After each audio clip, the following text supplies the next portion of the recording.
Hey everyone, welcome back to Silent Screams.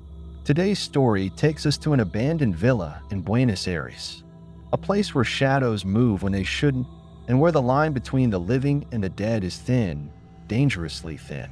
So buckle up because this one's going to be a ride. I never thought I'd actually go there. I mean, who in their right mind would?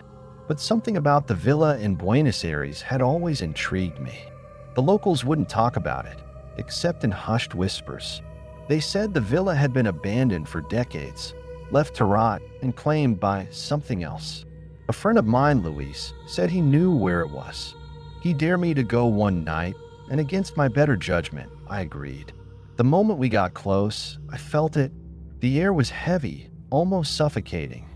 The building itself was crumbling, overgrown with vines, but still standing like some decaying sentinel of death. We stood at the entrance, staring at the gaping doorway. "You ready for this?" Luis asked, his voice shaky. I wasn't, but I nodded anyway. As soon as we stepped inside, the temperature dropped, freezing, like walking into a giant freezer. The floorboards creaked under our feet, and every sound echoed around us, amplifying the eerie silence. "This place is dead," Luis whispered. We walked deeper into the house, the musty smell of decay getting stronger.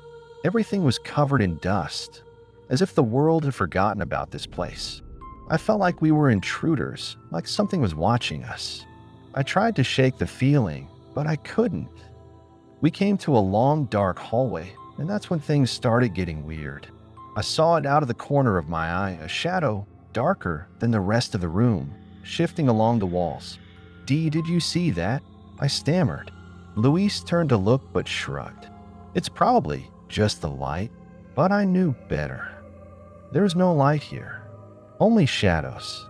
Then we heard it, a whisper. Faint but close, like someone was right behind us. I spun around, but no one was there. The hairs on the back of my neck stood up.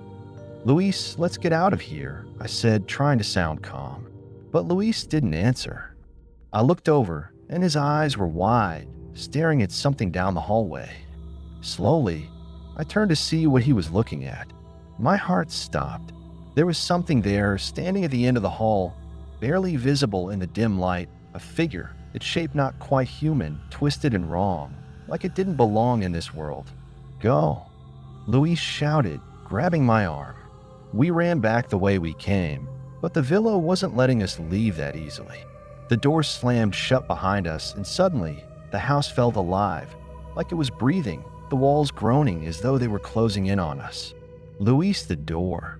I screamed, pulling at the handle, but it wouldn't budge. The shadows were getting closer, wrapping around us like some suffocating fog. I could feel them, cold and menacing, brushing against my skin. Luis was pounding on the door when suddenly, everything went quiet. Too quiet.